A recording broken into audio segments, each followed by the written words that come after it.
제가 자녀가 셋인데 이 두 딸이 둘 다 지금 아르바이트를 하고 있어요. 첫째는 이제 대학생이니까 이제 먹고 살 거 버느라고 하는 거고, 둘째는 일하는 걸 좋아해요. 쓰고 싶은 게 많은지. 그래서 어제 밤에 끝나고 이제 제가 너무 늦게 끝나서 데리러 갔었는데, 오늘 이렇게 말씀을 전한다 그러니까 아빠 좋겠다 그러더라고요. 왜? 그랬더니 오랜만에 한국말로 안 할 수 있어서 좋겠다고.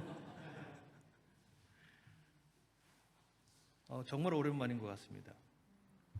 중간에 1년 반이라는 시간이 어떻게 지나가는지 모르겠어요. 그냥 없어져 버린 것 같아요. 느낌은 그런데 실제로 살펴보면 그 안에서 우리가 받은 것이 또 굉장히 많습니다. 교회로서도 우리가 새롭게 받은 것, 새롭게 볼 수 있는 것, 새롭게 열려진 것들이 굉장히 많아요. 그래서 잃어버린 것보다도 얻은 것이 얼마나 많은지 살펴보는 것이 굉장히 중요할 것 같습니다. 그리고 앞으로 그것을 통해서 또 하나님이 우리를 통해서 일하실 일들이 굉장히 많을 거라고 생각이 돼요. 그래서 오늘 제목이 응답하는 삶입니다. 응답받는 삶이 아니라 응답하는 삶입니다. 그러면 누가 응답하는 거예요? 우리가 응답해야 되겠죠?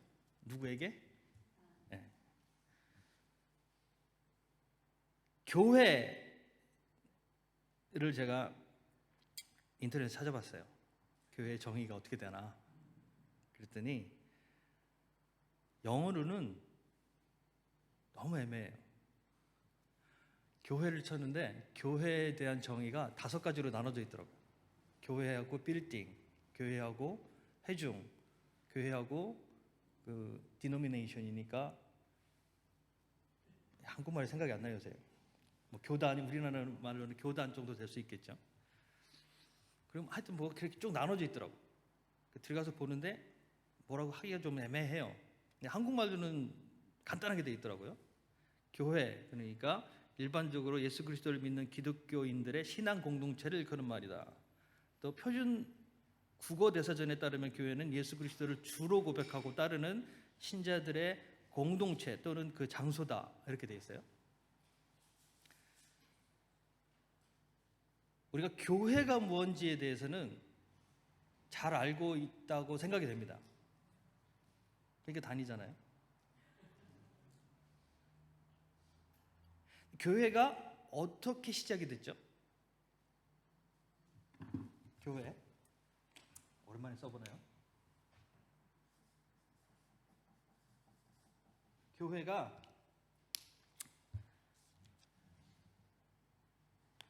복음을 듣고 초대교회가 이제 베드로가 전파한 복음을 듣고 부활의 복음을 듣고 사람들이 모이기 시작했습니다.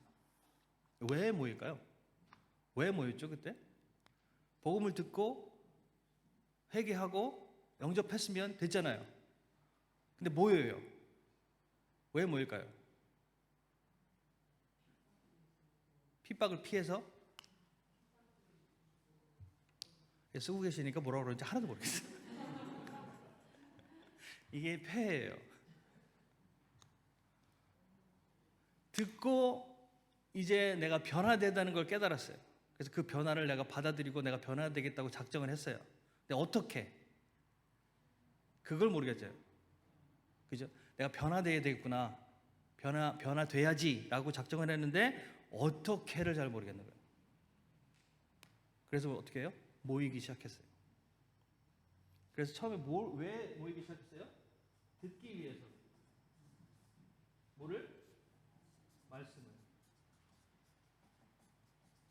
처음 이들이 교회에 모이게 해서 교회가 성생된 처음 그 시작은 뭐였냐면 복음이잖아요. 그죠? 복음을 듣고 이 사람들이 이제 교회에 모이기 시작했어요. 그러면 여러분, 복음이 뭐죠?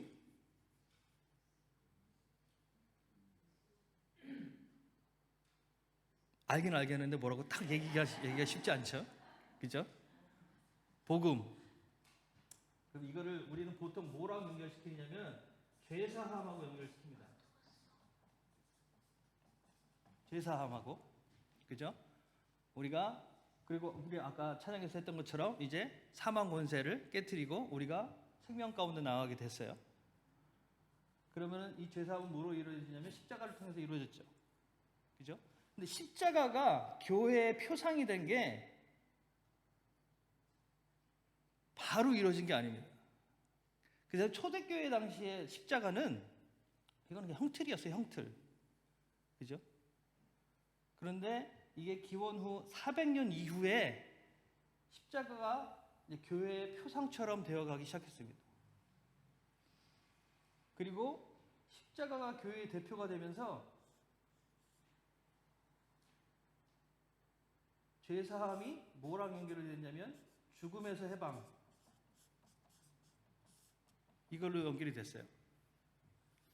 그래서 이제 우리가 생명을 얻었다, 구원받았다, 이렇게 나가게 됐어요.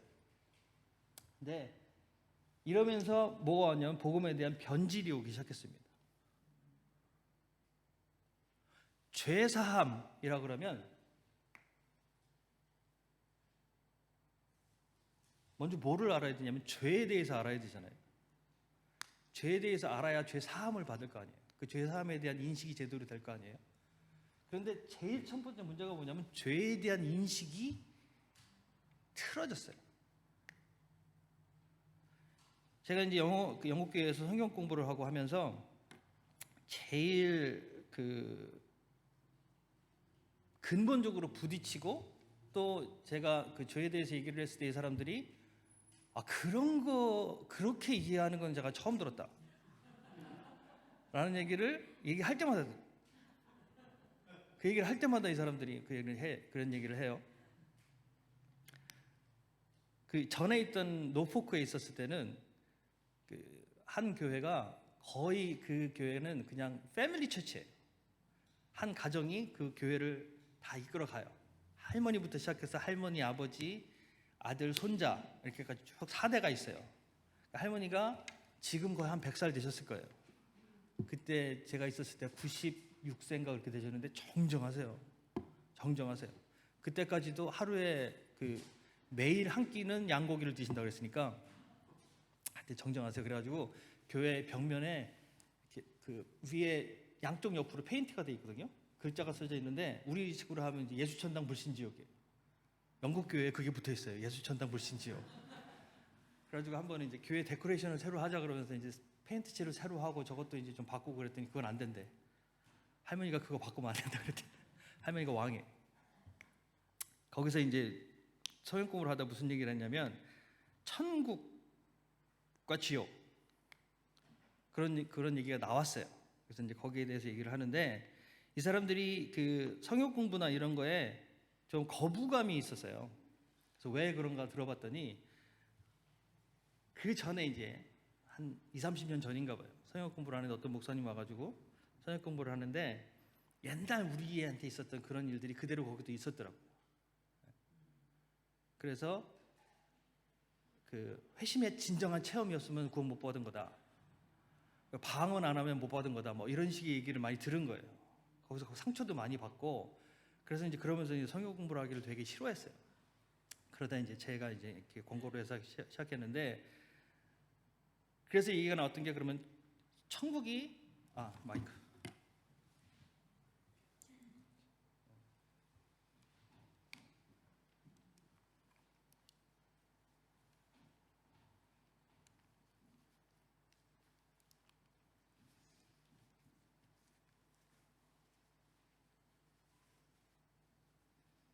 나와요?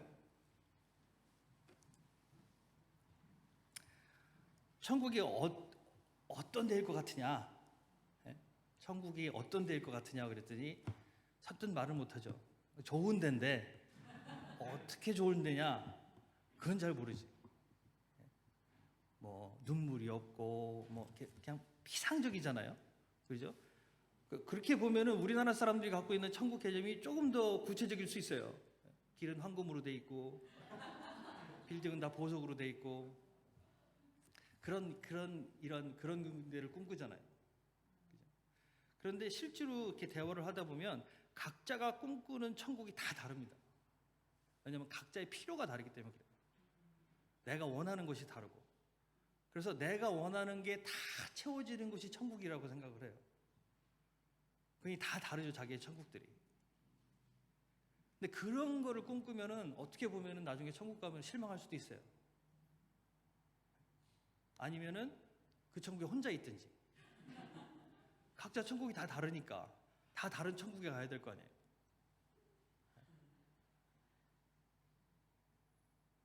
그리고 나서 이제 그 다음에 부딪혔던 문제가 뭐냐면,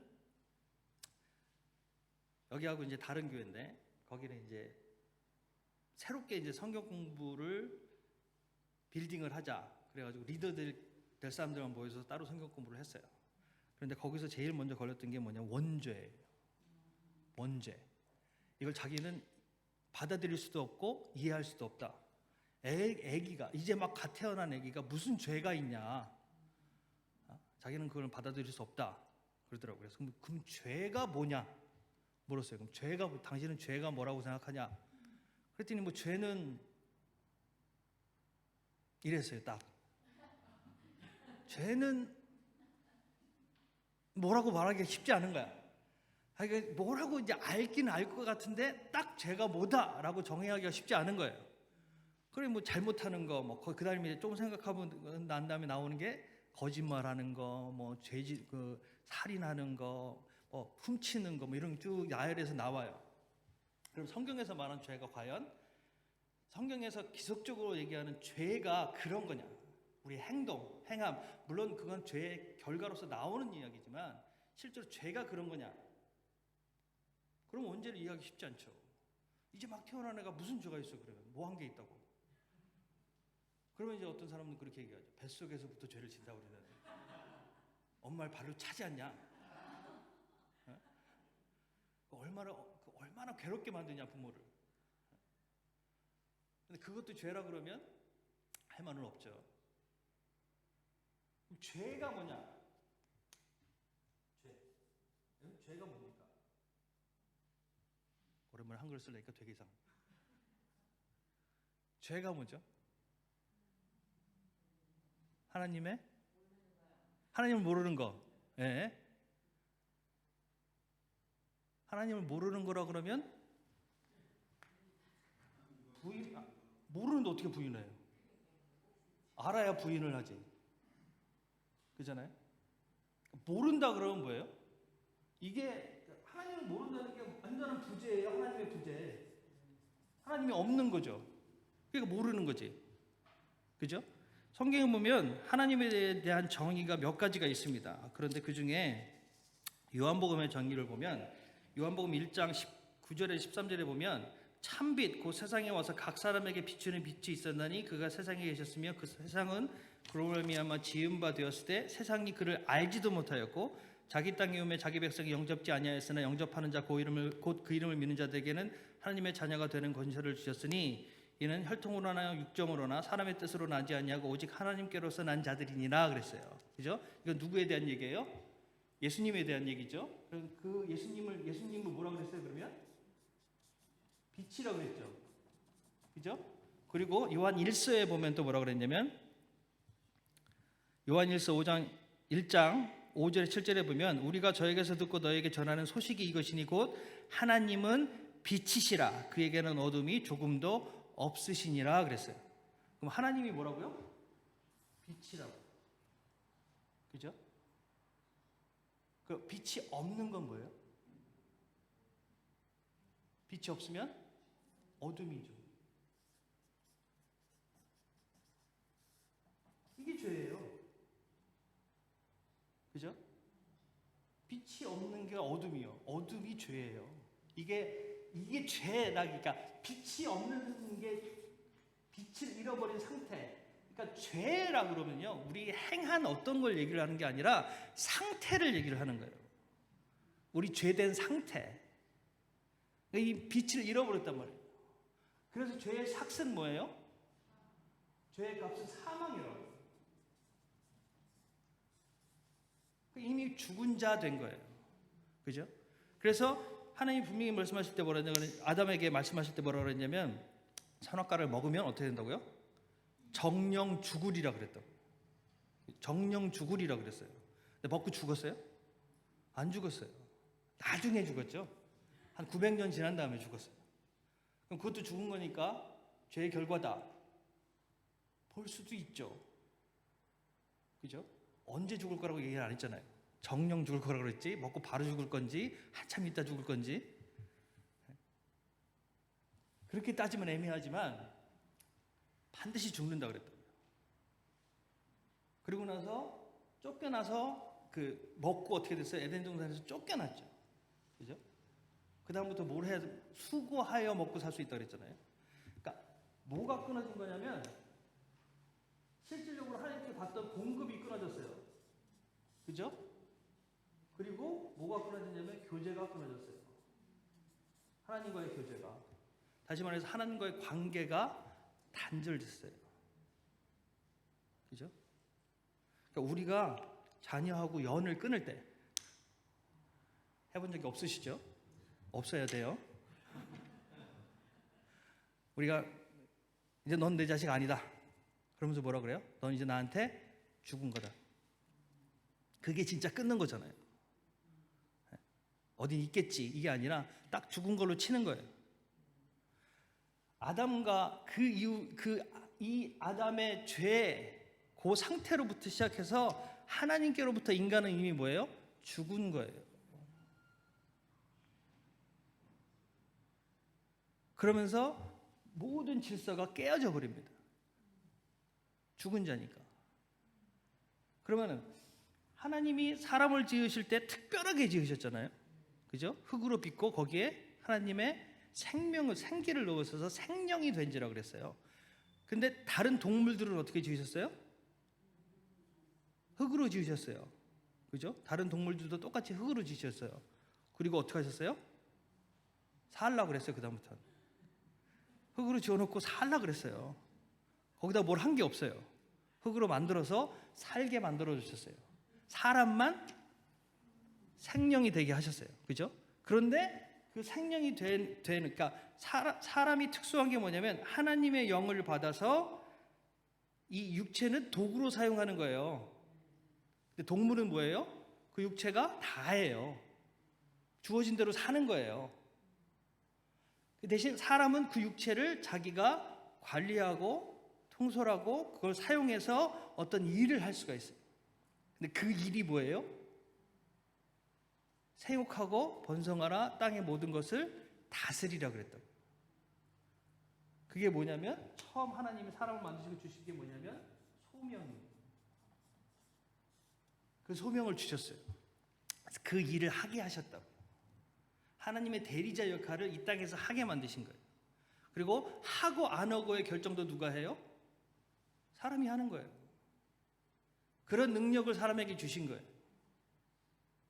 그래서 생명이 돼서 소명을 받고 사는 존재로 만들어 주셨습니다. 그런데 그래서 그 소명대로 주신 게 뭐냐면 그걸 할 수 있는 이 소명을 따라오는 게 뭐냐면요. 능력이에요. 소명만 주시면 안 되잖아요. 할 수 있는 능력도 주셔야지. 그죠? 그래야 하지.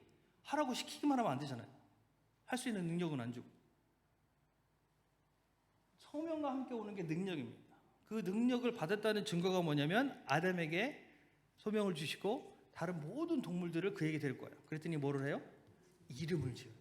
여러분 이름 짓는다는 게 그냥 보통 일이 아닙니다. 우리 애들 이름만 지으려고 해도 보통 골치 아픈 게 아니에요. 수십 번 생각하고 수없이 찾아보고 그러면서 이름을 짓습니다. 애들 하나둘 이름 짓는 것도 그런데 모든 동물을 다 데리고 왔단 말이에요. 그럼 이름 질 때 어떻게 해요? 그냥 너는 1, 2, 3, 4 이렇게 져요? 아니잖아요. 각자의 이름을 준다고요. 그럼 뭐예요? 각자의 특성을 보고 알아야 되는 거예요.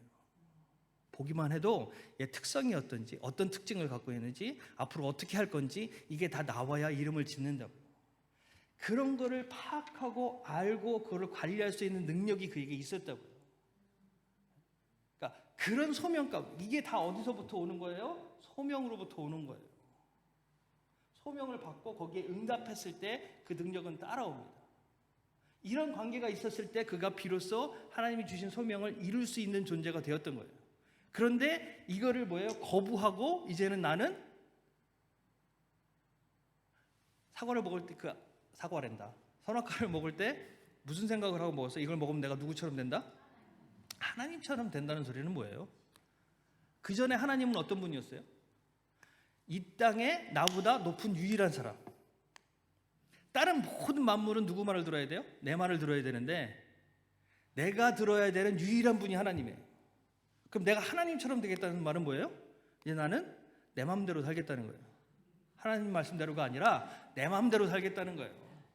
나도 하나님처럼 돼서 나도 그냥 나는 내 마음대로 살겠다. 이거 하는 거예요. 사춘기인가? 그러면 뭐예요? 이제 더 이상 하나님과의 관계 속에서가 아니라 나는 내가 원하는 대로 살겠다는 거죠. 그러면서 뭐가 끊어져요? 그 관계가 단절되는 거예요. 그럼 뭐에 대한 거부예요? 소명에 대한 거부예요. 그 말은 곧 그 소명을 거부하겠다는 거예요. 하나님이 말씀하시고 하나님이 내게 주신 소명대로가 아니라 나는 내가 원하는 대로 살겠다는 거예요. 그럼 소명에 대한 거부죠. 그죠? 그러면 소명에 대해서 거부했기 때문에 모두 사라져요? 능력도 사라져요. 왜냐하면 능력은 소명을 따라오는 거기 때문에. 그 다음부터 어떻게 돼요? 말 안 듣잖아요. 네. 그러니까 우리가 사는 게 비슷한 모습들이 있어요. 우리 자녀들이 말을 안 들으면 뭐라고 해요? 특히 딸들 말을 안 들으면 뭐라고 그래요? 딱 너 같은 거 나와서 키워봐라. 그 얘기 하잖아요. 지가 한 그대로 자기도 받는 거예요. 동물들이 말을 안 들어. 그전에는 먹고 마시고 하는 것이 얼마든지 공급이 되는데 이제 그 공급이 없어요. 뭐야? 내가 노력해야 얻을 수 있어요. 관계의 단절로부터 온 거라고. 그래서 죄는 뭐다? 상태예요, 상태.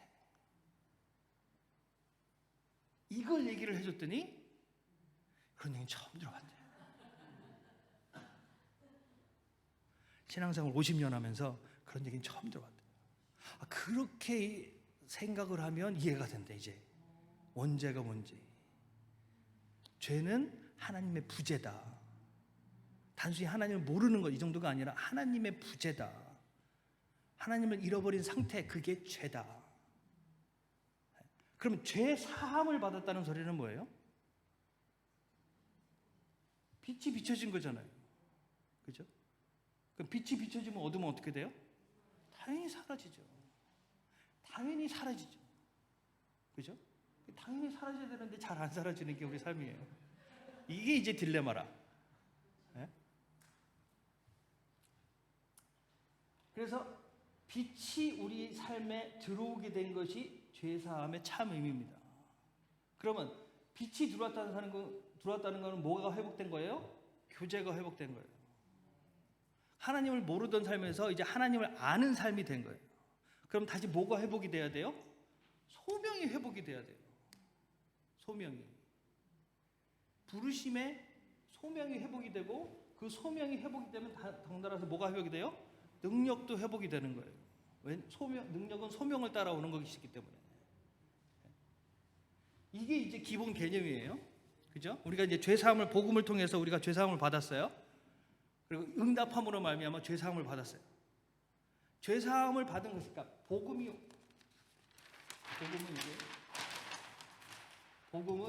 그래서 복음은 다시 말해서 뭐냐면 부르심이에요. 예수님이 십자가를 지시고 우리 죄를 사하셨다라는 것에 대한 것이 복음이잖아요. 그 복음은 곧 뭐라 그러냐면 복음 이제 사하셨으니까 끝이에요. 다 이제 네 죄를 사하셨으니까 너는 이제 네 마음대로 살면 된다 이거예요. 죽음을 두려워하지 말고 살아라. 이게 아니잖아요. 그죠? 죄 사함을 받았다. 그래서 십자가상에서 예수님이 우리 죄를 사하셨다는 걸 어떻게 해야 돼요?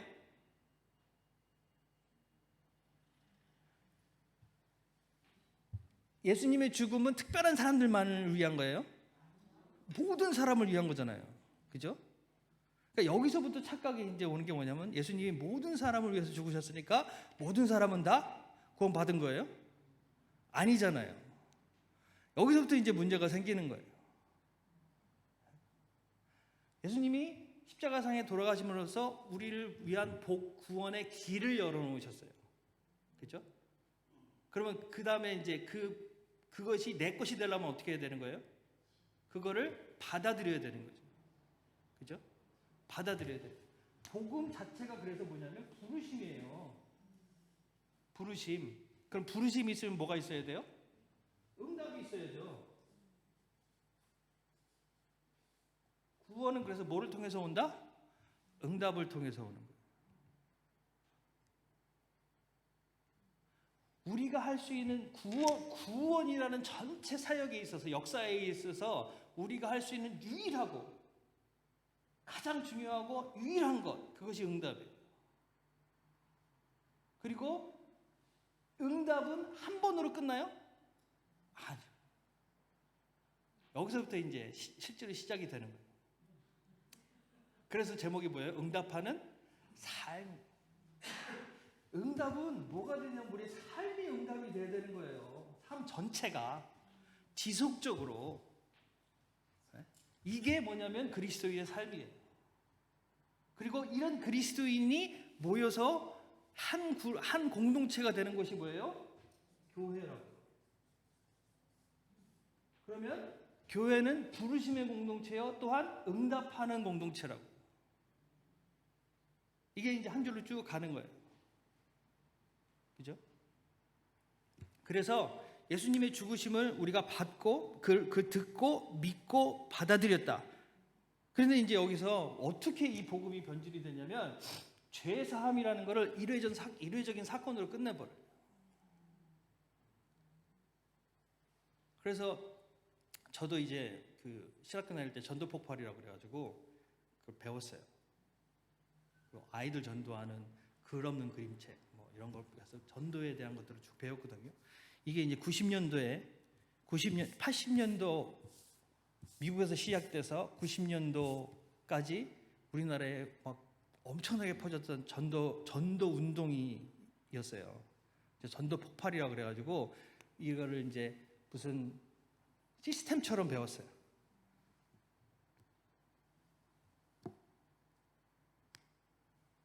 그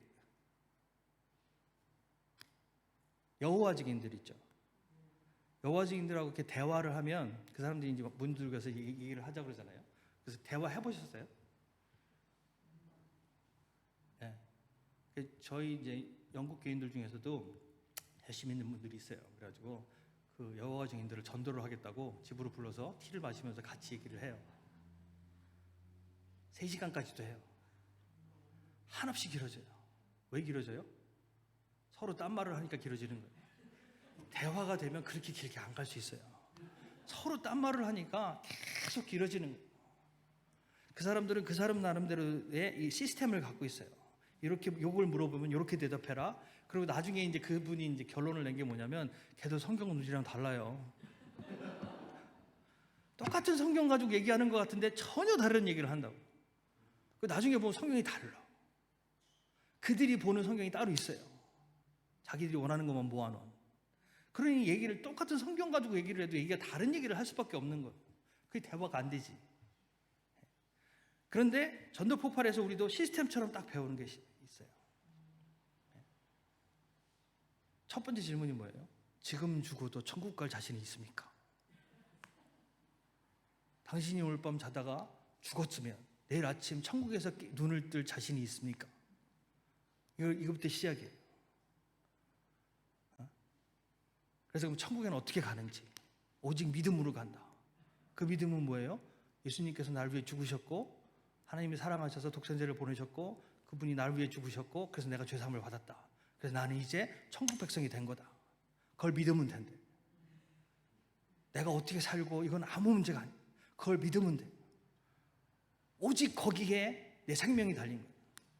그걸 믿으면 이제 나는 천국이 보장된 거예요. 그걸 가르쳐줘요. 그래서 이제 지금부터 그거를 받아들이면 된다. 어떻게 받아들여? 나를 따라하면 돼요. 예수님, 나는 당신이 나를 위해 죽으신 것을 믿습니다. 그리고 나는 이제부터 예수님을 주님으로 영접하겠습니다. 그걸 따라해. 아멘. 그럼 된 거야. 이제 당신은 천국에 갔습니다. 그런데 이제 그 다음 가르쳐주는 것이 또 있어요. 그다음에 뭐냐면 이제 새로 태어난 겁니다. 예수님을 영접해서 새로 태어났기 때문에 이제 어떻게 해요? 자라나야 돼요. 산 사람은 자라잖아요. 산 나무가 자라는 것처럼. 그래서 이 자라나려면 어떻게 해야 돼요? 교회에 와서 배워야 돼요. 그래서 자라나야 됩니다. 그런데 이 부분이 너무 약해. 앞으로 끝나는 경우가 되게 많아요. 그래서 이거는 이제 배우잖아요. 그럼 가서 실습을 해야 돼요. 대부분 실습 어디서 하냐면 대학가로 가요. 제일 만만한 게 같은 또래잖아요. 대학가로 가서 전도를 해요. 그런데 가다 보면 이제 웬만한 대학들은 다 들어가 있거든요, 그게. 그래서 이제 혼자 앉아 있는 사람, 이런 사람들 찾아가 전도를 해요. 전도를 하면 이게 하도 들어가지고 누가 와서 예수 믿으세요? 물어보잖아요. 아, 예, 제가 해드릴게요. 뭘요? 그 기도하는 거 해드릴게요. 따라 할게. 빨리 하세요. 빨리 하고 가세요. 뭐라고 이렇게 말 나누기도 귀찮아. 그것만 받아주면 가는 거니까 빨리 하래. 그 정도가 됐어요. 그래서 복음을 너무 값싼 걸로 만들어놨어요. 그냥 내가 예수 믿습니다. 그러면 끝나는 것이 되어버렸어요. 복음은 그게 아니죠. 초대교회 성도들이 복음, 이 부르심에 응답한다는 소리는 뭐냐면요, 생명을 거는 거예요. 내가 예수 믿는다고 하면 죽을 수 있어요. 그걸 공개적으로 고백하면 지금 당장도 죽을 수 있어요. 그럼에도 불구하고 이걸 받아들이는 거예요. 이게 왜? 이거의 생명력이 어떻다는 거를 보고 알았으니까. 뭘 보고 알아요? 자기에게 복음을 전해주는 사람을 통해서 아는 거예요. 그 사람의 삶을 통해서 전혀 다른 삶의 모습을 보고, 여기에 뭐가 다른 것이 있구나 라는 걸 깨닫는 거예요. 나도 갖고 싶은 거예요. 내가 갖지 못한 걸 저들이 가졌다는 걸 보고 아는 거예요. 그리고 그 원인이 이 복음을 통해서 이것 때문에 그렇구나 라고 깨달았을 때 죽음을 불사하고 이걸 받아들이는 거예요. 한번 해주는 게 아니라 삶을 거는 겁니다. 여러분, 복음에 대한 응답은 삶을 거는 거예요. 한번 몇 마디 말해주는 게 아니라. 물론 그 전도 프로그램에 굉장히 유익도 있습니다. 우리 복음을 이렇게 축약시켜서 엑기스만 뽑아놔가지고 그것이 무엇이 어떤 의미인지를 확실하게 알게 해주는 거, 이런 건 있지만, 제가 너무 싫어하는 건 너무 복음을 너무 값싼 것으로 만들어버렸어요. 그 복음을 거기서 얘기한 대로 따라가자 그러면 제일 복받은 사람은 뭐냐면, 내가 그렇게 막 기도하고 집에 가다가 교통사고로 죽는 거예요. 그럼 싸울 일이 없어. 천국 보장 받았잖아요. 바로 천국 가면 제일 좋은 거 아니에요? 이 땅에서 싸울 일이 없잖아요. 싸울수록 피곤한 거잖아요. 그 가장 좋은 얘기가 뭐예요? 예수님 좌우에 있던 강도들, 그 중에 한 사람, 다른 거 한 것도 없어요. 예수님, 당신이 그곳에 계실 때 나를 기억하여 주시옵소서, 이 말 한마디 했어요. 그걸로 예수님 뭐라고 했어요? 보장받았잖아요. 내가 오늘 밤 나와 함께 천국에 있을 거다. 대이 개차반으로 살다가 죽기 직전에 그 고백 한마디 하고선 천국 갔다고요. 그것처럼 복 받은 게 어디 있어요? 지 하고 싶은 대로 다 하고 살다가 마지막에 그 고백 한마디 하고 천국까지 갔잖아요.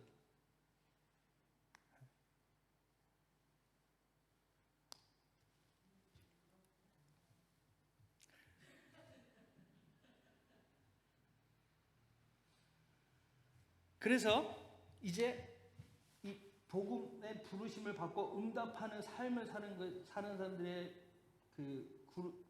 공동체가 교회가 된 거예요. 그죠? 그러면 교회에 있어서 가장 중요하고 없어서는 안 되고 교회의 핵심이 되는 게 뭐냐면 소명이 되는 거예요. 소명. 근데 이 소명은 뭐를 통해서 온다? 관계를 통해서. 왜냐하면 복음은 뭐에 대한 부르심이냐면 관계에 대한 부르심이라고요. 하나님과의 관계의 회복이에요. 그죠?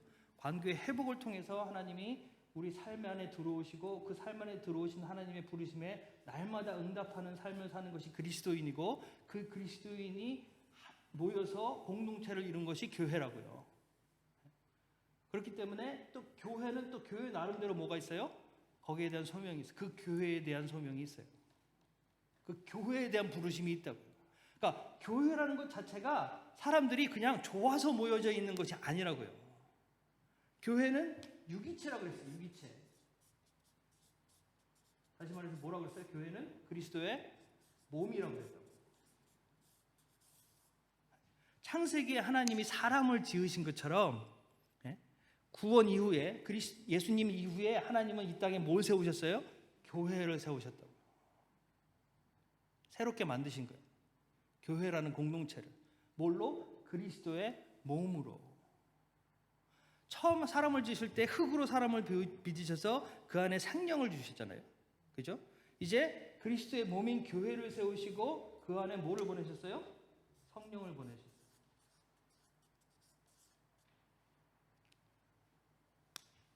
그래서 원활하게 하나의 유기체로 움직이도록 만들어 주셨다고요. 그런데 처음에 우리가 아까 했던 게 교회가 왜 생겼다고요? 이건 이제 하나님의 교회가 안에서 이루어진 거고, 사람들이 교회에 모이게 된 이유가 뭐예요? 복음을 듣고 내가 이제 그리스도로 살겠다고 작정을 했는데 어떻게를 몰랐다고요. 그 어떻게를 찾기 위해서 모여진 곳이 교회라고요. 왜? 거기에 뭐가 있으니까? 말씀, 그 복음이 있고 그 부르심이 있으니까 거기에 모이게 되는 거예요. 그래서 초대교회 때는 어떻게 되냐면요, 여러분 아주 온전히 삶을 거기에 다 던졌어요. 그래서 자기 재산도 다 팔아서 교회에 놓고 함께 공동체 생활을 했어요. 그럼 우리도 그래야 되느냐? 그건 아니에요. 왜 그러냐면 그때는 그렇게 할 수 있었던 가장 큰 이유가 뭐냐면 예수님이 곧 오실 거라고 생각했어요. 그렇게 얘기하고 가셨잖아요. 내가 곧 다시 올 거다. 근데 그 곧이라는 게 언젠지 아무도 모르는 거잖아요. 그래서 성경에 뭐라고 그랬어요? 하나님께는 하루가 천년 같고 천년이 하루 같다고 그랬어요. 곧이 언젠지 몰라요. 근데 그때는 그런 개념이 없었으니까 곧 오실 거라고 생각했어요. 그래서 다 팔아서 넣고 한 거예요. 이런 일이 이 땅에서도 종종 일어나요. 그죠? 1980년도에도 있었어요. 그래서 다 팔아서 교회에 바치고 다 광장에 모여서 이제 오늘 밤, 그리고 그 다음날 다 떠났죠. 그렇게 느껴지고 그렇게 믿어진다면 그렇게 할 수 있다고. 근데 이제 우리는 알았잖아요. 그 곳이라는 게 우리 시간과는 다르다. 그래서 우리 삶은 또 하나님이 부르신 소명 따라 살아야 된다는 걸 알았어요. 그건 아니에요.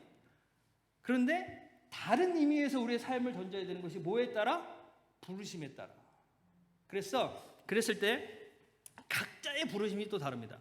그래서 소명이라 그러면요, 여러분 보편적 소명이 있고 구체적 소명이 있어요. 국지적 소명. 이거 뭐라고 해야 되지? 보편적의 반대말이 뭐예요? 이거 인터넷에서 찾아봤는데 명확한 말이 없어요. 특별한, 보편적인, 이것도 좀 아니야. 국지적인, 이것도 좀 이상해. 찾아봤는데 딱 맞는 말이 없더라고요. 보편적, 그러니까 모든 사람에게 동일하게 주신 소명이 있고, 그 다음에 개인적으로 주신 소명이 있어요. 우리가 읽은 처음에 우리 본문 말씀에 있는 것처럼 너희는 가서 모든 족속으로 제자를 삼아 아버지와 아들과 성령의 이름으로 세례를 주고 내가 너희에게 분부한 모든 것을 지키게 하라 그랬어요. 그죠? 그럼 모든 족속으로 제자를 삼으라는 것은 누구에게 주신 거예요? 모든 사람들에게.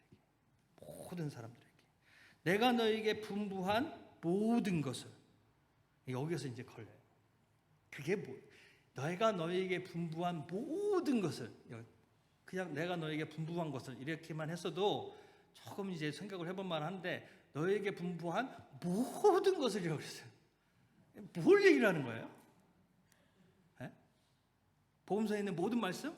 그런데 성경에 또 요한복음에 뭐라고 그러냐면 예수님이 하신 것을 다 적으려면 바다가 잉크가 돼도 모자라다고 그랬어요.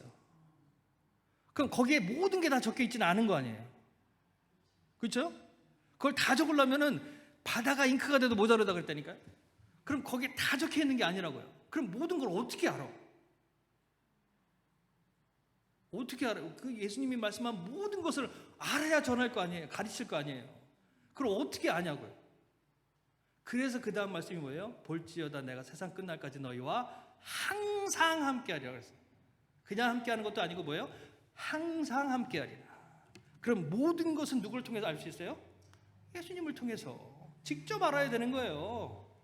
예? 적혀 있는 것뿐만이 아니라 적혀 있는 건 당연히 알아야 되는 거고, 그건 엑기스만 뽑아서 이거는 절대 모르면 안 된다 이런 것만 모아서 적어놨을 거 아니에요.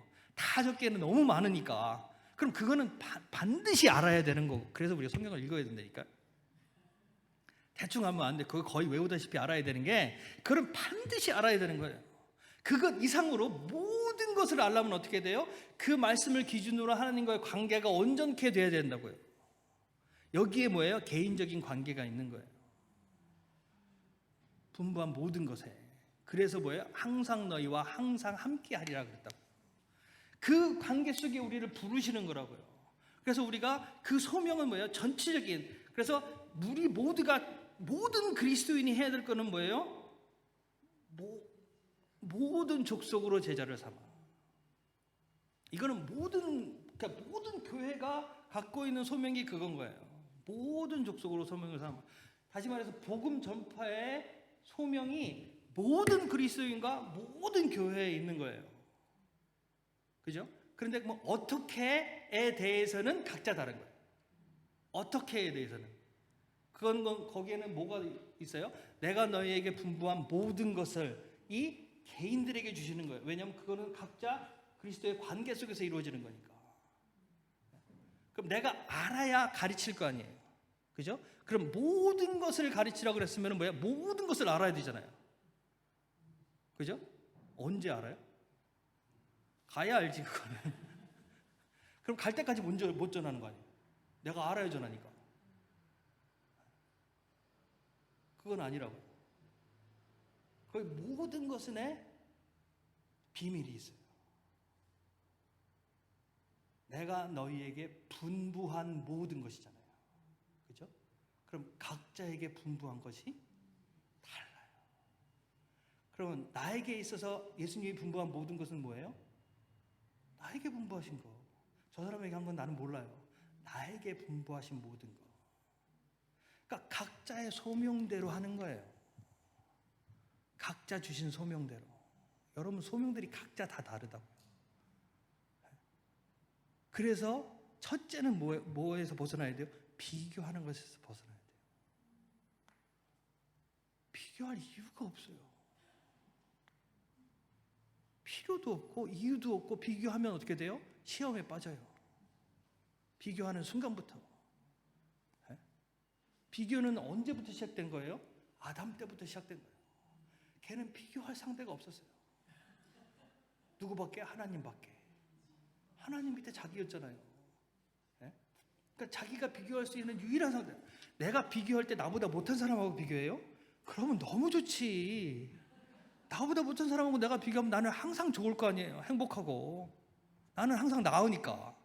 근데 우리는 항상 누구랑 비교해? 나보다 조금 나은 사람.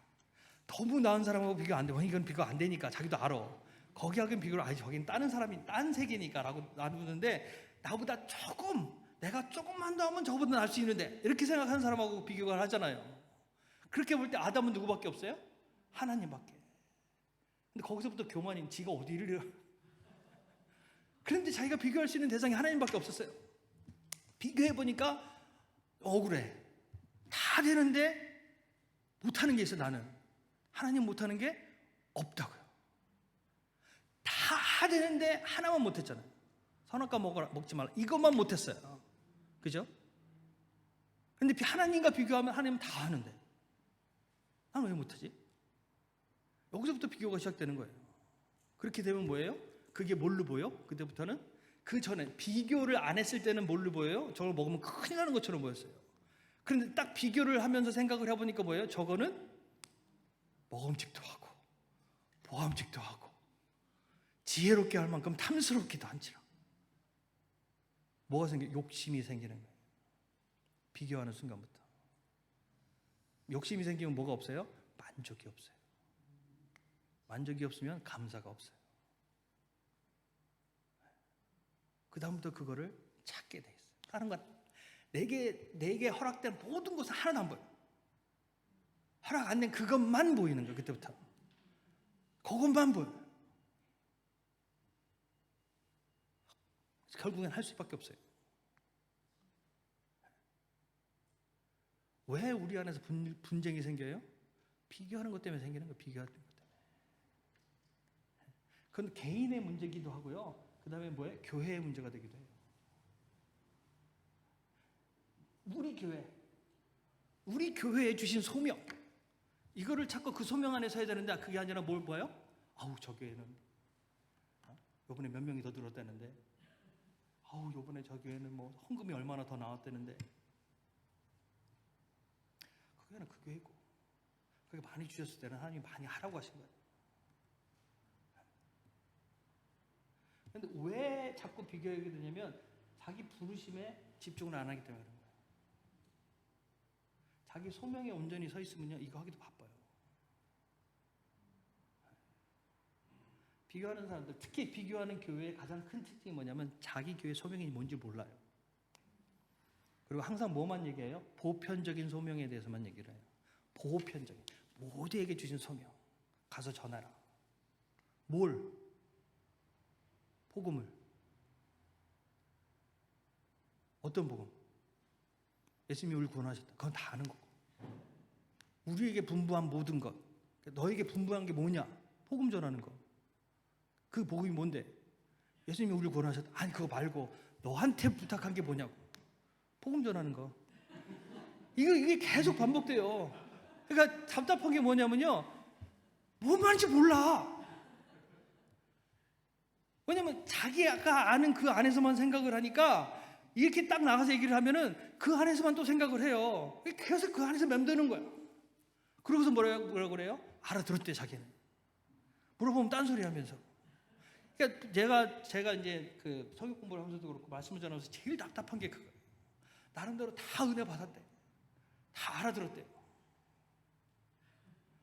열어봤으면 좋겠어요. 아직 확 열어봤으면 좋겠어요. 뭘 알아듣는 건데 도대체.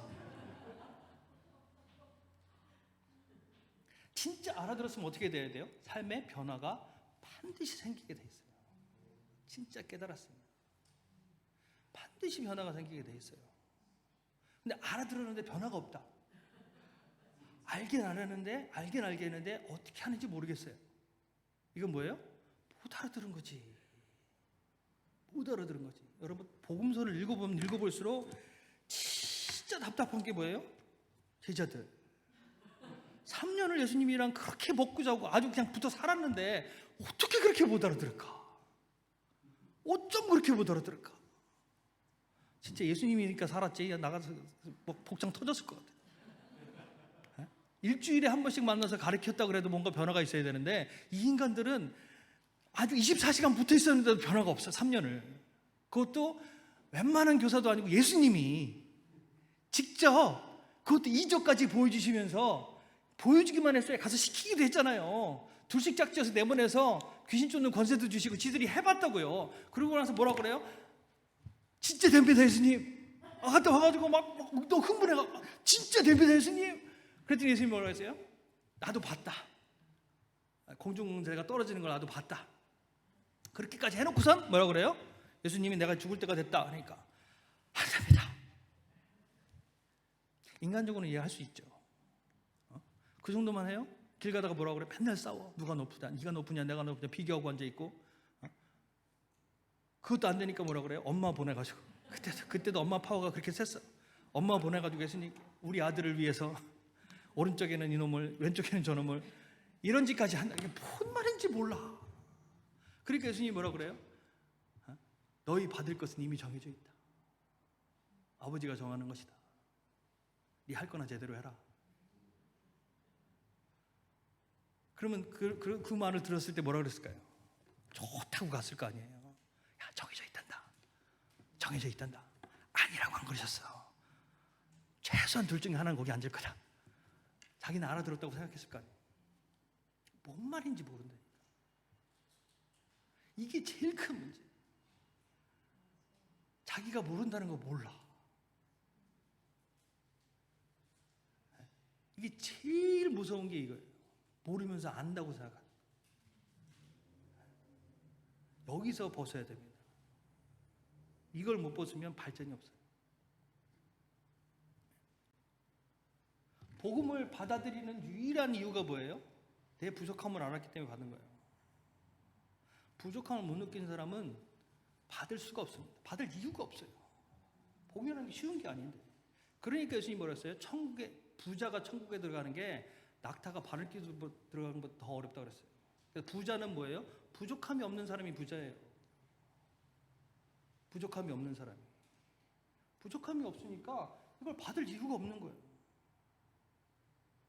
죄 사함 받아야 된다 그러면은 누구나 그거를 의식을 해요. 내가 죄인이라고 생각하는 사람이라 내가 이 죄를 사할 수만 있다면 이렇게 생각하지. 난 죄인 아닌데라고 생각하는 사람은 그 죄인한테 가서 전화하라고 그러지. 옛날에 진짜 그랬다니까요.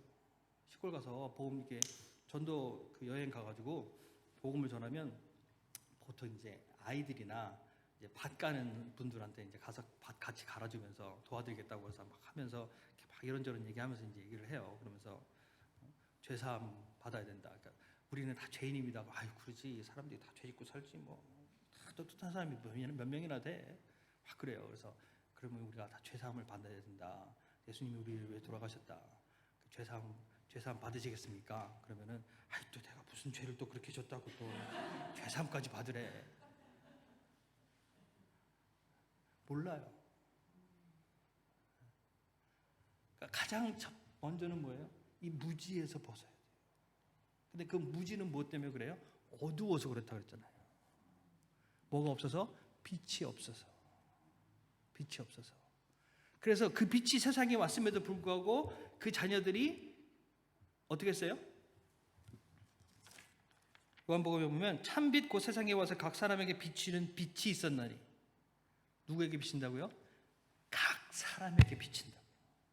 각 사람에게 비치는 빛이 있었나니 그가 세상에 계셨으며 세상은 그로 말미암아 지은 바 되었을 때 세상은 그를 알지 못하였고 그랬어요.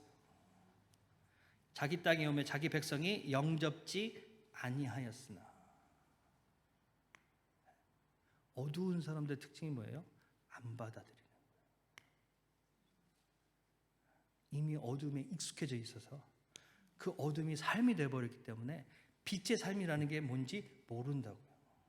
왜 받아야 되는지, 왜 필요한지 필요성을 못 느껴요. 우리 각자는 다 각자의 필요를 가지고 교회에 나옵니다. 모든 사람이 동일해요. 그거. 각자의 필요를 가지고 그 필요가 채워질 거라는 기대를 가지고 교회에 나옵니다. 근데 그 필요가 곧 우리를 빛으로 인도하는 길이에요. 그런데 빛이 비춰지잖아요. 그래서 그 빛을 얻기 위해서 내가 그 빛을 받으면 내 필요가 채워질 거라고 생각해서 빛 가운데 나옵니다. 그런데 빛이 비춰져서 우리의 어두움이 걷어지고 빛이 비춰지면 비로소 뭐가 보여요? 내가 보여요. 비로소 내가 보이는 거예요. 어둠 속에서 있을 때 느꼈던 필요는 될 것도 아닌 내가 얼마나 그러니까 내가 필요한 게 아니라 내가 필요를 가진 존재인가 라는 걸 그때서 비로소 깨닫게 된다고요. 빛이 비춰졌을 때. 거기서 뭐가 나오면 참 회개가 나오는 거예요. 빛이 비춰졌을 때. 그래서 그리스도 앞에 오면 가장 먼저 깨닫는 게 뭘 깨닫냐면 나를 깨달아야 돼요. 내가 비춰져야 됩니다. 하나님 앞에 비춰진 나를 볼 수 있어야 돼요. 거기서부터 시작이 되는 겁니다. 내가 어떤 존재인가가 비춰지고 깨달아져야 그때서 내 필요를 바르게 알 수 있고 그 필요를 따라 그리스도를 붙잡지 않으면 내가 살 수 없는 존재라는 걸 깨닫게 되는 거예요. 이 모든 사람이 동일해요. 왜냐하면 하나님이 그렇게 만드셨어. 사람을 처음 지으실 때 그렇게 만드셨다고요. 그냥 흙으로 빚어서 살아라 이게 아니라 생기를 불어넣으시고 생명으로 특별한 영으로 만들어 놓으셨다고요. 그래서 그렇게 살도록 만들어 놓으셨는데 이게 뭐예요? 매뉴얼을 벗어나서 살고 있는 거예요. 거길 비워놓고 동물처럼 살고 있는 거예요. 자기 필요를 따라. 그러니까 다 뭐가 돼요? 다 엉망이 되잖아요. 다 엉망이 되잖아요. 여러분, 과학이 발달하면, 저희 어렸을 때만 해도 공상과학, 영화, 소설 이런 거 보면 장밋빛이었어요. 세상이 과학이 발전해서 뭐 로봇이 뭘 해주고 하면 사람들은 편하게 살 수 있을 거라고 생각했어요. 그때만 해도. 그래가지고 미래에 대한 영화들을, 뭐 공상과학 영화 이런 걸 보면 아주 장밋빛이었어요. 사람들은 편안하게 살고, 하다못해 무슨 얘기가 나오냐면 사람의 모습이 변할 거예요. 왜? 그때는 이제 앉아서 받아먹기만 하니까 머리는 이만해지고 몸은 점점 작아져가지고 외계인의 모양 비슷하게 될 거라고. 그래서 외계인이 그렇게 된 게 과학이 발전해서 그런 거다, 이런 얘기까지 나왔었어요. 그런데 요새도 아니에요. 그건 10년 이전부터 나오는 공상과학, 미래에 대한 영화들은 다 뭐예요? 다 망해. 다 망하는 얘기지 뭐가 제대로 되는 얘기가 없어요. 유일한 장밋빛은 뭐예요? 화성 가서 사는 거. 지구는 끝났고, 이미 거긴 끝났고, 다른 행성 가서 사는 거, 이런 거 얘기를 하지, 여기가 새롭게 발전될 거라는 얘기는 하나도 없어요. 자기들이 봐도 알아. 이렇게 가면 끝난다. 지금은 뭐 수도 없이 나오잖아요. 이렇게 살면 끝난다. 50년 안에 끝난다. 이제 100년도 안 남았대. 그게 사람들이 하는 짓이에요. 그전에는 우리가 뭐 개혁이 되고 뭐 변형이 되고 개발이 돼서 과학을 발전시키고 이러면 뭐 세상이 더 잘 살고 이럴 줄 알았는데, 점점 죽는 대로 가는 거예요. 점점 멸망의 길로 가는 거예요. 그게 죄 가운데 있는, 죄의 상태가 된 사람들의 필연적인 결과를 낳을 수밖에 없는 모습이라고. 그런데 우리는 이제 그 삶이 아니라 교회에서 뭐에 대한 모습, 그래서 우리는 뭐를 추구하냐면 하나님의 나라,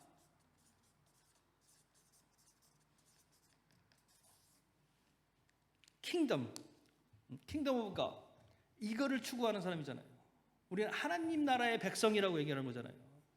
그럼 뭐예요? 세상이 가는 방향이 아니라 우리는 처음 하나님이 우리를 지으실 때 주셨던 그 소명의 방향을 따라 가는 자들이라는 얘기라는 소리라고요. 다시 그 소명을 회복해서 이제 이 땅을 다스리고 정복하고 다스리고 온전케 하는 소명을 가진 자들이란 말이에요.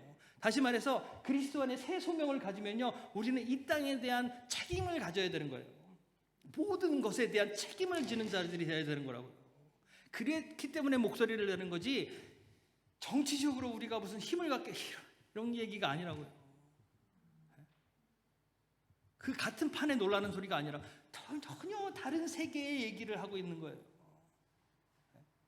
그렇게 큰 물결은 그렇게 하나님의 나라로 가는 거예요.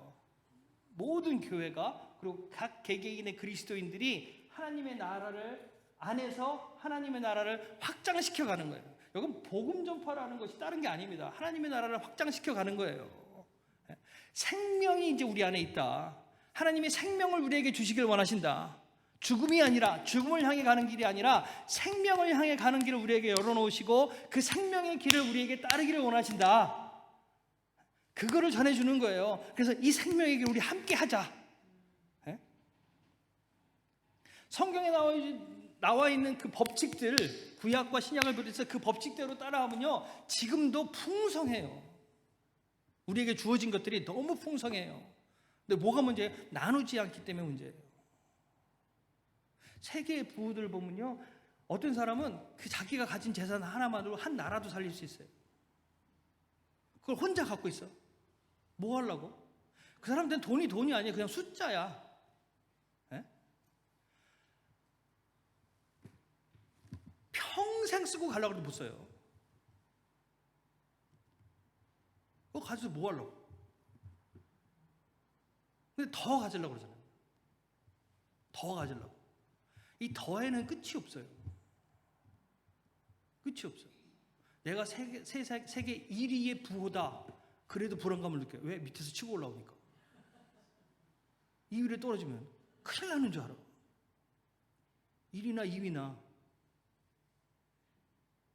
숫자 몇 개 차이예요. 그 사람들한테는. 그러니까 끝이 없어. 그런데 하나님이 말씀해 주신 그 방법대로, 그 진리대로 살면요, 모든 지금 세상에 살고 있는 모든 사람들이 풍요롭게 누리고도 남아요. 그렇게 나누면, 그렇게 나누고 베풀고 함께하면.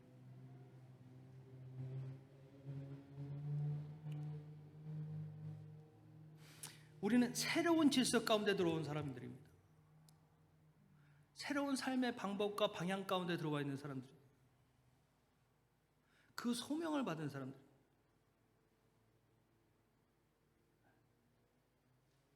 그래서 그 소명에 응답하여 사는 삶, 이것이 그리스도인의 삶입니다. 그래서 이 삶을 제대로 살려면 뭐예요? 부르심을 확실하게 알아야 되죠. 그래서 이제 보편적인 부르심에 대해서는 우리가 대부분 다 알아요. 하도 많이 들으니까. 많이 들어서 이게 보편적인 부르심에 대해서는 알아요. 근데 문제는 뭐예요? 개인적인 부르심. 하나님이 나를 왜 부르셨나? 어디에 쓰시려고 하시나? 무엇을 위해 부르셨나? 여기에 눈을 떠야 돼요. 각자 주어진 부르심. 교회 안에서 내 위치, 내 역할, 내 삶 속에서 하나님이 이루시기 원하시는 하나님의 방향, 하나님의 소명, 이걸 알아야 된다고요. 지금 제가 이제 사역하고 있는 교회에서도 계속해서 얘기하는 게 소명이에요. 소명. 하나님의 콜링이 뭐냐. 그래서 그러면서 제가 이제 교회 얘기를 한 것이, 가장 근본적인 것이 뭐냐면, 그냥 교회로서는 우리가 굳이 여기 있을 필요가 없다. 왜냐면 그 동네만 해도요, 앵글리칸 처치가 2개, 캐톨릭 교회가 있고, 그다음에 바프티스트 처치가 있고, 프리 처치가 있고, 또 커뮤니티 처치가 있고, 독립교회가 있고, 여호와적인도 있어요. 다 있어. 근데 거기에 왜 굳이 또 메소디스트가 있어야 되냐? 그냥 똑같은 얘기를 하려면 필요가 없어요. 그런데 그럼에도 불구하고 그 교회들이 각각 서 있어야 되는 이유는 뭐예요? 각각 주신 소명이 다르기 때문에 그런 거예요. 캐톨릭 교회에서는 캐톨릭 교회대로 부르심이 있는 거고, 앵글리칸 처치는 앵글리칸 처치대로의 부르심이 있는 거고, 그것도 2개나 있어야 될 때는 2개에 대한 각각의 소명이 다를 거 아니에요.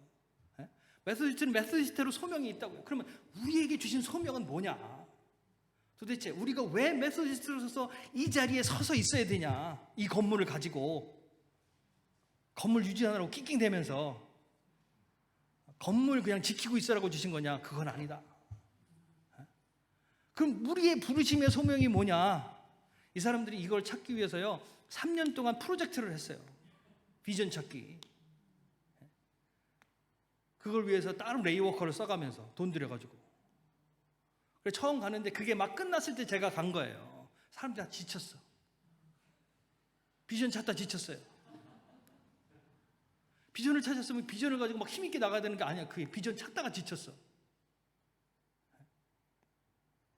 비전은 찾는 거예요? 받는 거예요. 받는 거예요. 비전은 땅에 떨어지는데 내가 찾아서 주워야 되는 게 아니에요. 하나님이 주시는 거예요. 부르시는 거라고요. 그 부르심의 소망을 알아야 된다고요. 하나님이 왜 부르시는지, 무엇을 통해 부르시는지, 어떻게 부르시는지, 어떤 방향으로 부르시는지, 어떻게 하라고 부르시는지, 이걸 들어야 된다고요. 근데 들을 생각을 하는 게 아니라 뭐예요? 땅만 보고 찾으려고. 가장 먼저는 누굴 봐야 돼요? 하나님을 봐야 돼요. 그래서 뭐가 제일 중요해요? 관계 회복이 중요한 거예요. 하나님과의 관계가 온전히 서야 된다고요. 가장 먼저는 이게 중심이 되지 않고는 아무것도 안 돼요. 보편적인 소명이요? 가서 복음 전하는 거, 복음 알아야 전하지. 복음을 알려면 누구를 알아야 돼요? 하나님을 알아야 된다고요. 근데 이거 없이 이걸 하려고 그러니까 문제가 되는 거예요. 이거 없이. 이거를 알고 하나님과의 관계가 온전히 서고, 하나님으로부터 하나님이 하시는 말씀을 들을 수 있는 귀가 생기고, 그 귀를 듣는 그대로 행할 수 있는 능력이 생겼을 때 비로소 이게 가능한 거라고요. 여러분, 제자들이 3년을 그렇게 따라다녔는데도 못하잖아요. 3년을 그렇게 따라다니고 3년 동안 내내 예수님 말씀을 듣고 예수님이 하시는 거 보고, 예수님이 기도할 때 옆에 있고 같이 기도해야 되는데, 아니 그 옆에 있었어. 그러니까 안 생기지. 예? 기도하라면 자고. 우리가 하는 모습이나 걔들이 하는 거 똑같았어요. 안 되잖아요. 그런데 그게 마음이 없어서 안 되는 거 아니면 마음은 가득해요. 예? 난 죽을 때까지 예수님 따르겠습니다. 그게 거짓말이었겠어요? 아니요, 그냥 그게 진짜 안에서 우러나오는 말씀이에요. 얘기예요. 그리고 예수님에 대한 사랑이 얼마나 극진했냐면 예수님이 이제 내가 죽을 때가 됐다니까 안 됩니다. 안 됩니다. 자기 애인 붙들듯이 안 됩니다. 붙들잖아요. 벌써 가시면 어떡합니까? 그게 무슨 말인지는 별 관심이 없어요. 예수님이 간다니까 그게 안 된다는 거지. 예수님에 대한 사랑도 극진했어요. 예수님을 붙들기 원했고 그분과 항상 함께 하기를 원했고 그냥 평생 갈 거라고 생각했어요. 걔들은 나중에 예수님이 이제 왕좌에 오르시면 자기들이 옆에서 보좌하고 이런 걸 꿈꿨다고요. 그냥 예수님과 쭉 갈 거라고 생각했어. 나이도 비슷했거든. 비슷할 때 죽을 거라고 생각했지. 예수님이 그렇게 일찍 갈 거라고는 꿈에도 상상을 못했다고. 예수님의 사명이 뭔지, 예수님이 하신 일이 뭔지 몰랐으니까 자기 개념 안에서, 자기 세상 안에서만 생각을 하는 거예요. 그럴 수밖에 없어요. 우리의 눈이 그렇게 한계가 있다고요. 그러니까 이걸 벗는 것 자체가 은혜예요. 이걸 벗는 게 은혜라. 우리가 벗을 수 있는 게 아니에요. 벗겨져야 벗겨지는 거지. 벗겨져야 되는 거지 벗을 수 있는 게 아니라고요. 네? 그 맨날 내가 영국교인한테 가끔씩 하는 얘기가 그 얘기예요. 장님 코끼리 만지기. 장님 다섯이서 코끼리 만지면 서로 와서 싸우잖아요. 지 코끼리가 맞다고.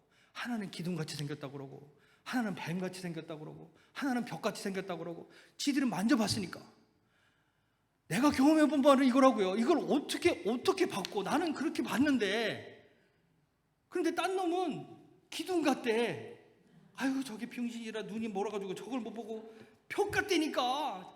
아니라고. 내가 분명히 만져봤는데 기둥이라니까. 내가 분명히 만져봤는데 벽이라니까. 넌 몇 살 살았어? 서로 경험한 거 가지고 싸우는 거예요. 눈 뜨지 않으면 못 봐요. 전체를 볼 수가 없어요. 그러니까 자기가 만진 부분 가지고 싸울 수밖에 없는 거예요. 벗겨져야 비로소 볼 수 있는 거예요. 누구만 벗길 수 있어요? 하나님만 벗기실 수 있어요. 이게 벗어져야 돼요.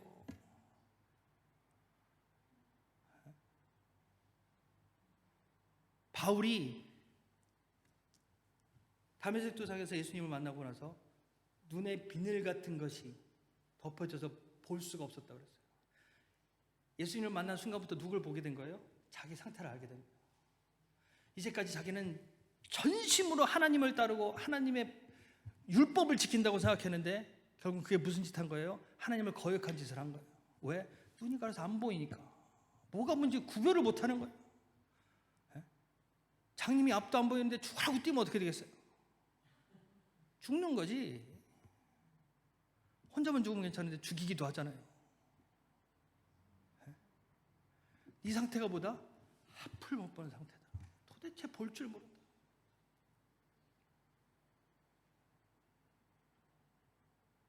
그래서 금식하며 기도하니까 벗어졌어요?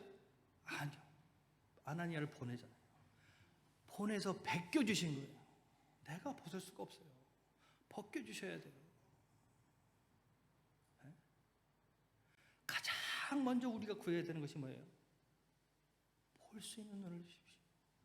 하나님 볼 수 있는 눈을 주십시오.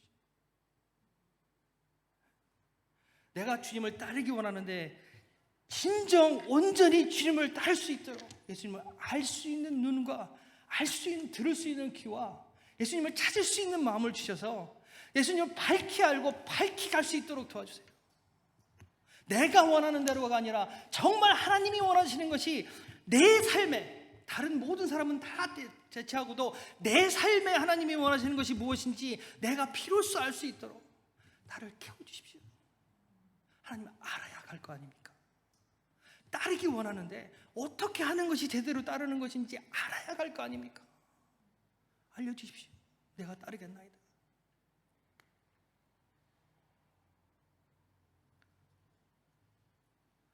이렇게 하면 어느 날 갑자기 눈이 확 열려서 확 갈 것 같아요? 그때부터 하나님이 어떻게 해요? 끌고 가시는 거예요. 어디로 끌고 가실지 몰라요. 어디로 끌고 가실지 몰라요. 때로는 사망의 음침한 골짜기로 끌고 갔을 때도 있어요. 시편에 보면 그랬잖아요. 내가 사망의 음침한 골짜기를 다닐지라도. 왜 다녀요? 거기 왜 들어갔어요? 예? 길 잃어버려서?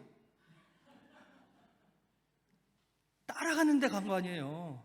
따라갔는데 그 증거가 뭐예요?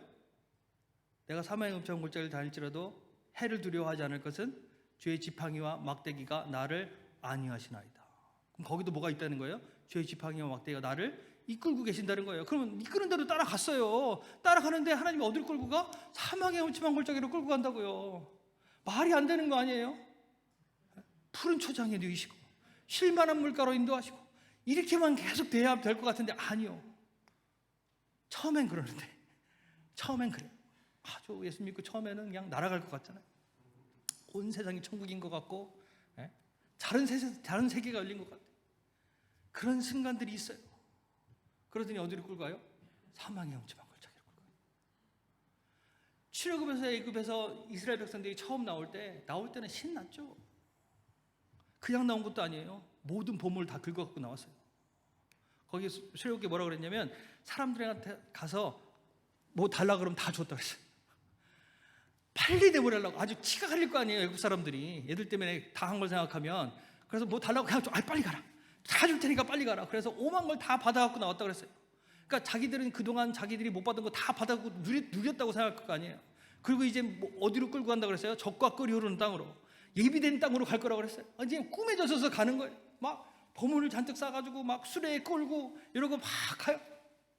이제 드디어 우리는 해방이다 노래 부르면서 막 가더니 어디로 가요? 바다. 그럼 바다다라고 좋아할 것 같아요. 사람들이 가야 되는데 바다 앞으로 끌고 가는 거예요. 근데 뒤에서 뭐가 와? 애국 군대가 쫓아와요. 불과 얼마 지나지도 않았는데 이제는 꿈이 펼쳐지는 자리 했더니 뭐예요? 죽음 앞으로 다가간 거예요. 죽음 앞에 맞닥뜨린 거예요. 끝났구나. 내가 이럴 줄 알았다. 불과 얼마 전에 뭐래요? 신나가지고 막 이러더니 막 그 옆에 오니까 막 이럴 줄 알았다. 아니 거기는 장사 지낼 데가 없어서 여기까지 끌고 가서 여기서 다 죽이려고 그러냐? 이게 뭐 하는 거냐? 막 온갖 불평을 다 하잖아. 근데 왜 그래요? 그거 갈라서 지내고 애굽은 묻히려고 못 보는 거예요. 그런 길을 이끌어 가십니다. 왜? 그걸 통해서야 비로소 우리가 나를 벗을 수가 있어요. 이 나라는 자아가 얼마나 강한지 그냥 눈 비늘 벗겨진다고 벗겨지는 게 아니에요. 그래서 바울이 그 눈 비늘 벗었잖아요. 그 다음부터 평평대로가 펼쳐졌어요. 죽을 똥 살 똥 사는 거예요. 그때부터 40의 감한말을 3번 맞고 죽을 고비를 몇 번을 넘기고 아주 남들이 경험해보지 못한 삶을 살잖아요. 아주 죽을 똥 살 똥. 그럼에도 불구하고 뭐라 그래요? 그 사람이 고백하는 게 내가 감옥에 갇혀 있는 거 말고는 너희들도 나와 같이 되기를 원한다. 비록 고난에 대해서는 아주 누구도 비교할 수 없을 정도로 겪었지만 그걸 통해서 내가 얻은 걸 생각하면 그건 아무것도 아니다. 아무것도 아니다. 내게 주어진 그리스도의 은혜를 생각하면 그건 아무것도 아니다. 내가 너희도 이런 걸 좀 알았으면 좋겠다. 그걸 고백하는 거예요.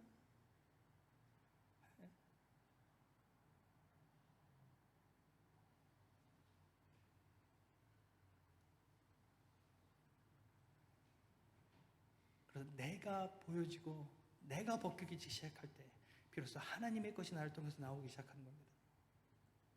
그걸 통해서 비로소 하나님의 소명이 무엇인지 깨닫기 시작하는 거예요. 하나님이 왜 나를 부르셨는지, 왜 나 같은 걸 부르셔서 이런 데서 쓰려고 하시는지 전 지금도 궁금해요. 왜 나를 영국에 보내셔서 말도 안 되는 데 가서 그걸 하게 하시는지. 이제 10년 됐네. 벌써 하루하루 어떻게 살아나야만 해야 되나 그렇게 하고 온 것 같은데 벌써 10년 됐어요. 요번에 이제 제가 내년에 원래는 이제 이 텀이 끝나거든요. 그래서 올해 결정을 해야 돼요. 더 있을 건지 아니면 딴 데로 옮길 건지. 그래서 이제 더 있겠다. 와서 봤는데요. 와서 첫 해는 이사하고 뭐 적응하라고 1년 가고, 그 다음에는 안식년 한다고 또 3개월 빠지고 뭐 이렇게 뭐 앞에 준비하고 갔다 와서 또 보고하고 뭐 이러라고 또 1년 가고, 그러고 나더니 팬데믹 터져가지고 뭐 한 게 없는 것 같아. 그런데 이제 그 안에서 이루어진 일들이 너무 귀한 일들이 많이 이루어져서 이제 할 일이 있을 것 같다. 그래서 이제 그 연장을 신청을 했어요. 또 한 텀 풀로 더 있겠다, 5년 더 있겠다 그랬더니, 더 있겠다 그러면 뭐가 이루어지냐면 제가 있는 교회에 가서 그 리서치를 합니다. 리서치 페이퍼를 주고 그 리더들한테 보내가지고 거기 교회에 있는 사람들한테 돌려서 저에 대한 리서치를 하는 거예요. 어떻게 생각하는지, 이 사람의 장점은 뭔지, 단점은 뭔지, 또 이 사람이 연장한다 그랬을 때 거기 찬성하는지, 찬성하는 이유가 뭔지, 반대하면 반대하는 이유가 뭔지, 이걸 하게 돼 있어요. 쭉 해서 한 다음에 그걸 정리해서 그거를 이제 보고를 올립니다. 그럼 그 보고서가 저한테도 와요. 그래서 검토를 해서 내가 답변해야 될 거 있으면 거기에 대해서 답변을 하고, 이제 그렇게 해서 이제 연장을, 그 커미티가 있어요. 커미티에서 그걸 결정을 해요. 연장 권고를 할 건지, 아니면 이제 저랑 얘기해서 야 너는 연장은 잘 안 힘들 것 같다, 그러면 얘기를 해줘야 되고, 그런 걸 하게 돼 있는데, 그래서 이제 연장 권고는 서킷 미팅에 가는 거예요. 그래서 서킷 미팅에 가서 권고를 해서 거기서 이제 오케이 되면 이제 연장이 되는 거거든요. 근데 이제 그 보고서가 왔어요. 그래서 저한테 보내줬어요. 그 보고서 받기 전날 이제 저희 리더십 미팅이 있어서 리더십 미팅을 하면서 하다가 받았냐고 물어보더라고요. 그래서 아직 못 받았다.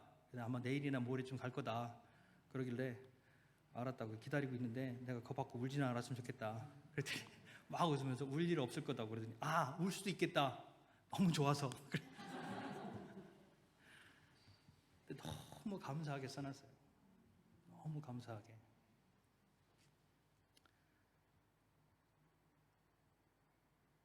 하루하루 한 걸음 한 걸음 그냥 물으면서 왔어요. 하나님, 어디로 가야 됩니까? 이것이 정말 하나님의 뜻입니까? 한국을 떠나면서부터, 아니 한국 떠나기 전부터 하나님의 훈련이라는 것이 내가 지금 하나님의 훈련을 받고 있구나라고 느끼는 그 순간부터 하루하루 물으면서 왔습니다.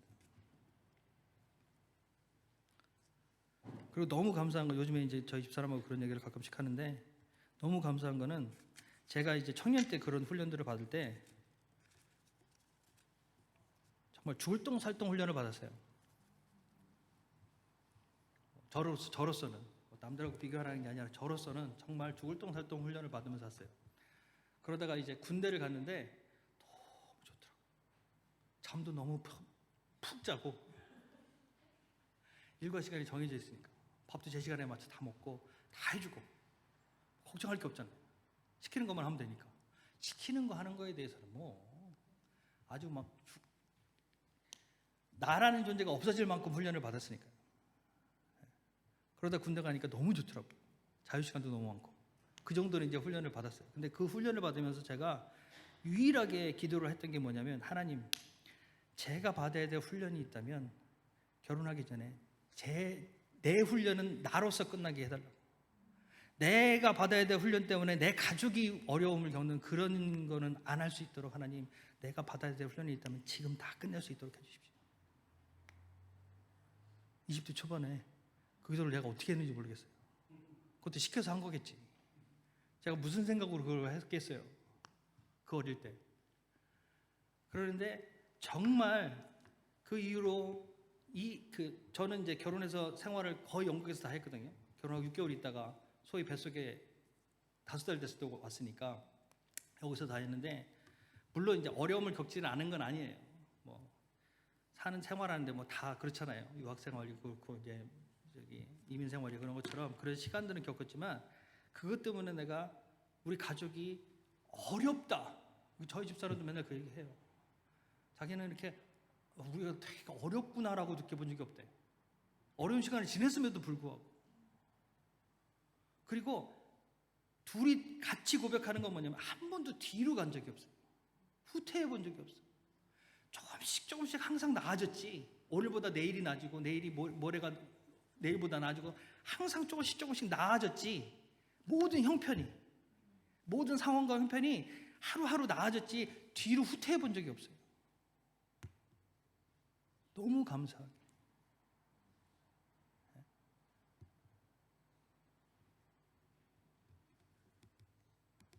그리고 한 번도 여러분 있으면서 진짜 비자 때문에 어려움을 겪어본 적이 없어요.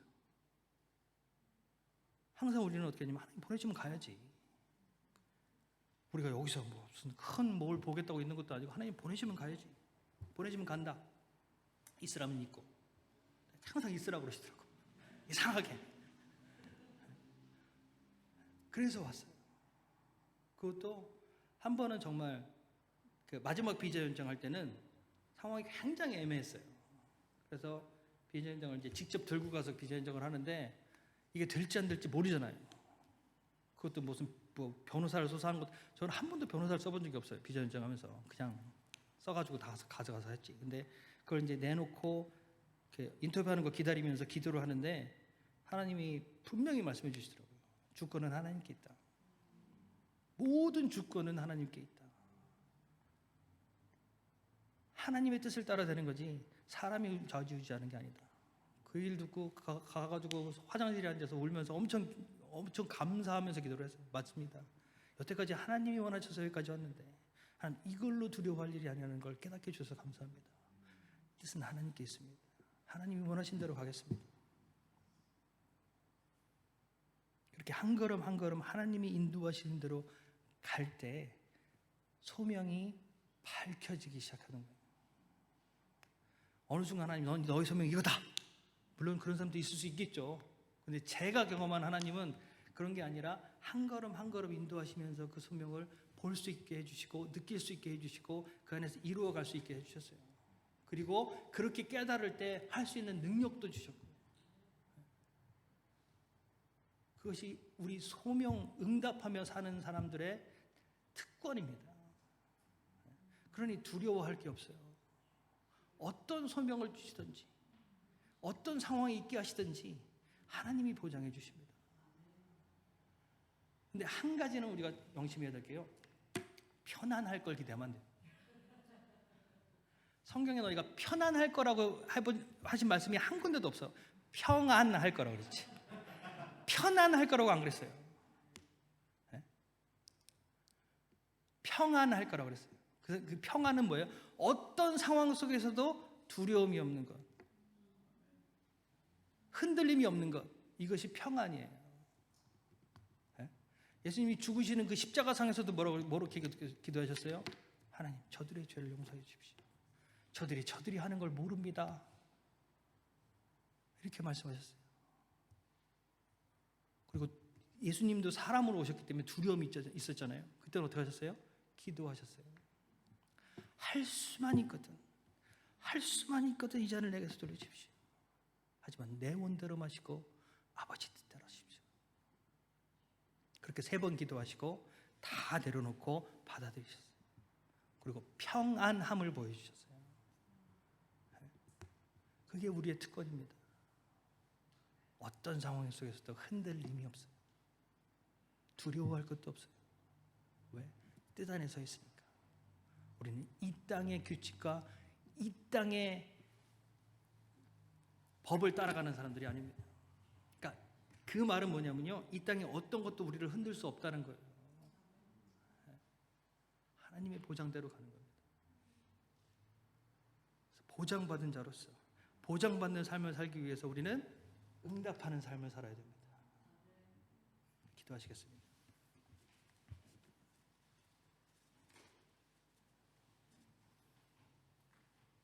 주님이 부르시고 주님이 이끄시고 주님이 세우시고 주님이 온전케 하시고 주님이 이루게 하십니다. 내가 할 수 있는 것이 없다는 것, 시간이 지나면 지날수록 고백할 수밖에 없습니다.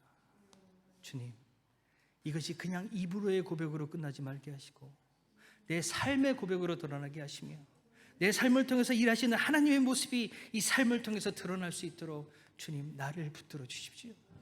주님, 이제 내 눈에 비늘을 벗겨주시고 내 귀에 막힌 것을 열어주시고 내 마음에 닫힌 것을 뚫어주사 주님의 주님 되심을 알게 하시고 주님께 비춰진 내 모습이 어떤 것인지를 밝게 깨닫게 하시고 이것을 온전히 벗고 주님 앞에 드림으로 말미암아 주님이 이끄시는 삶이 무엇인지 이 삶 속에 경험할 수 있도록 주님 나의 부르심을 알 수 있도록 우리를 인도하여 주시옵소서. 주 앞에 서길 원합니다. 주님으로 살길 원합니다. 주님으로만 나아가길 원합니다.